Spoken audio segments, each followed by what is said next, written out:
Well, after some absolute bangers, our Champions League final is set between Dortmund and Real Madrid, but the job is not done.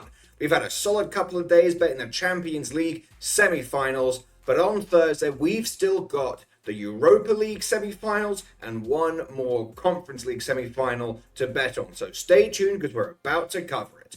What's happening, everyone? Sam, aka FIFA Brit from Gold Boys, and today we're breaking down the last couple of European semi-finals. For some reason, one of the Conference League semi-finals happened on Wednesday. I don't really know why, considering they're supposed to be on Thursday. I assume there was a good reason, but for whatever reason, it means we have 3 instead of 4 games to talk about for the Thursday slate. As a reminder, this video is sponsored by Sleeper Picks, but more on that later. We're going to start with the other Europa Conference League semi-final between Olympiacos and Aston Villa. Now, Olympiacos are coming into this 4-2 up on aggregate, and they have home advantage in the second leg. So Aston Villa are going to have to chase this game. If you can bet Aston Villa team shots, bet Aston Villa team shots. For some reason, FanDuel only likes to give us shots on target for Conference League, whereas they give the full suite of shots, whether it's shots on target, and their first half equivalents and all that jazz, player props and all of that. They don't do that for the Conference League, so you only get shots on target. And I'll be honest, I'm not really sure how much I trust Aston Villa to put the ball on target a fairly sizable number of times. So if you've got just pure shots, not shots on target, love that. They're going to have to shoot. They're down 2 goals. If you don't, then you're going to have to rely, just like me, on one man, Ollie Watkins. He's still, to my knowledge, unless Haaland caught up with his 4-goal stat padding session, to my knowledge, Ollie Watkins is still top of the Premier League goals and assists combined leaderboard. And, he's had a really good season. He's a goal scorer, yes, he's a very good striker, but he's also I think he was the first player to hit 10 assists in the entire league, which is ridiculous. So he's now suddenly a multi-talented threat, and his to score or assist is minus 130. That is my official lean for this game. I'm not locking it in now, just because I'm not sure if he's going to start.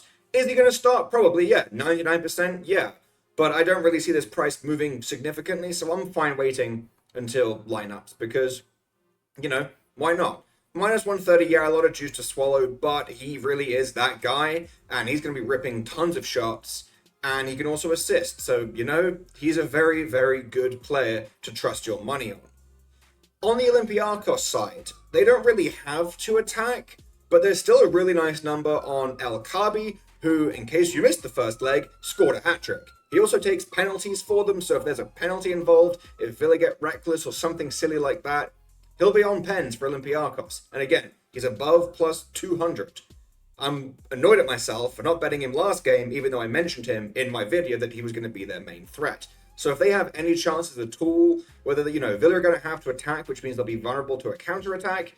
If they get countered, El Kaabi is probably going to be the guy on the end of that somewhere. So if you want to bet his goal, go right ahead. I'm probably not going to bet it straight. I might incorporate it into a lotto or a parlay or, something like that.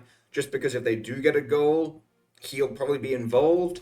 But as a general rule, I've mentioned this in previous videos, I very rarely bet on the team that is winning going into a second leg just because there's not really a huge amount of incentive for them to go out and really push and attack. They can play possession if they want to, and really they're going to get chances on the counter-attack because the other team is attacking and left themselves vulnerable. So I'm not going to straight bet anything on the Olympiacos side, but if you want a main goal threat, El Kaabi is your guy. Had a hat-trick in the first leg, above plus 200. Great value in my opinion. Wait, before we get back to the picks, I wanted to thank you all for watching. Friends don't let friends watch videos without hitting the like button. So go ahead and press the thumbs up button and like the video. If you're new here and not subscribed, you should go ahead and do so because we're dropping new content each and every day on the Gold Boys Network. We strive to cover every sport and give out picks and analysis and valuable information for free on the Gold Boys Network. So make sure you're subscribed and hit the bell so you can get notified when we drop something new. I'm Brad Thomas. Let's get back to the picks. Now we're going to dive into the Europa League semi-finals. We have two of them, obviously. It's a semi-final, so yeah, there will be two of them. The first one we're going to talk about is Leverkusen against Roma.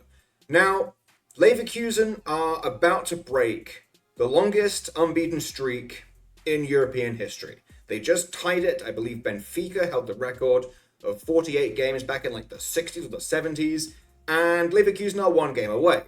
So I know I just said I usually don't bet on the team that is winning going into the second leg, but honestly, with Leverkusen, kind of hard not to. There is clear incentive here that goes beyond the nature of this two-legged semi-final. There is a record at stake, and it starts here with this game. And Roma are not to be disrespected. Yes, they're down 2-0. Yes, this game is in Leverkusen's home stadium, but Roma are still a very solid team. If you can get shots, which you can on FanDuel, Roma shots, especially if Dybala and Lukaku are playing. Dybala to score an assist, going to be a very nice number considering Leverkusen are like minus 250 favorites. Roma are heavy underdogs here, for good reason. Leverkusen are ridiculous.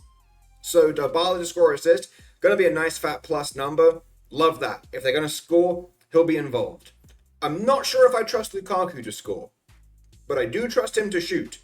So Lukaku first half shot, Dybala first half shot, big fan of those.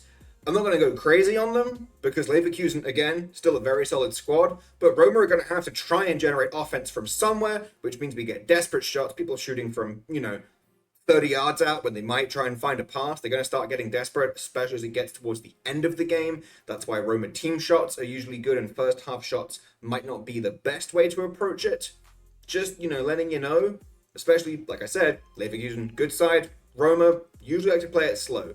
So I'm not exactly sure how I'm going to attack this game from a player prop perspective. I'm going to wait for lineups, see how Leverkusen line up, considering they're up 2-0, and go from there. That being said, I do have an official lean for this game, and I have actually locked it in officially. So it's not just a lean, this is an official play, and it is both teams to score at minus 118 on FanDuel. I played this to win half a unit just because I have a lot of respect for Leverkusen's defense here, and there is every chance that Roma don't get a goal here. That being said, Leverkusen haven't kept a clean sheet in 4 out of their last 5 games. The only game they did keep a clean sheet in was against Roma, and Roma have even more incentive to score today than they did in the first leg. Minus 118 is a really nice number as well. Across the market, that play is around minus 130. Both teams to score is around minus 130, basically everywhere else. So minus 118 on FanDuel. Really nice price compared to the rest of the market. I played to win half a unit. That is my official lean for this game. What's up, everyone? I just want to say a special thank you to the sponsor of this video, Sleeper Picks. Don't forget that you can use code GOLDBOYS to get a deposit match of up to $500 if you sign up today. Thank you again, Sleeper Picks, for sponsoring this video. And now, back to the bets. Jumping into our third and final game, the other semi-final in the Europa League. This one I am really excited for. It is Atalanta against Marseille. This one is 1-1 on aggregate going into an Atalanta home match. Scamacca is on a fantastic goal-scoring streak right now. The dude is absolutely on fire for Atalanta. I am definitely going to be betting his goal once he's confirmed in the starting lineup. On the other side, Aubameyang for Marseille to score an assist. He is the main guy. It's unlikely to come from anyone else. If Marseille get on the board, which I expect them to, Aubameyang to score an assist is a really nice play. If you want to parlay those, Scamacca goal, Aubameyang to score an assist. I see goals in this game, so I like that a lot. My official lean, and again, I have locked this in, so it's not just a lean, this is an official play, is both teams to score. Yeah, not a surprise. I like goals in these games. This one is at minus 135 on DraftKings. A little juicy, but the first leg was 1-1, and if one team gets a goal early, then we're going to see a lot of offense from the other team, whoever concedes, and I'm expecting a pretty nice back and forth game between the two teams. So give me both teams to score, minus 135, and I did that to win 1 unit over on DraftKings. And yeah, those are our 3 semi-finals across the Europa League and the Conference League for Thursday's action. As always, if you do think you have a gambling problem, don't forget to call the number 1-800-GAMBLER. And yeah, that's going to round off our coverage of the semi-finals across the Champions League, Europa League, and Conference League. By this time tomorrow, we will know our finalists across all 3 tournaments, and those games will be happening, I believe, in a few weeks. Looking forward to those. Finals are usually pretty cagey, just warning you there. Semi-finals, usually nicer, back and forth action. Finals, as much as they are exciting to watch, are usually not brilliant to bet on unless you love unders like me. So just forewarning you, you may see a lot of unders coming from me when the finals roll around. But if we get nice prices on some first half shots and some player props like that, then, you know, it's hard for me to stay away from those for long. So we'll see about that. Stay tuned for more content on that. If you want to stay up to date on all of our content, don't forget to subscribe to the Gold Boys YouTube channel. Go and do that right now. Drop a like on the video and let me know what your favorite play is for the Thursday games in the comment section below. And yeah, that concludes our coverage of the semi-finals. Best of luck with all of your bets, and I'll catch you guys in the next one.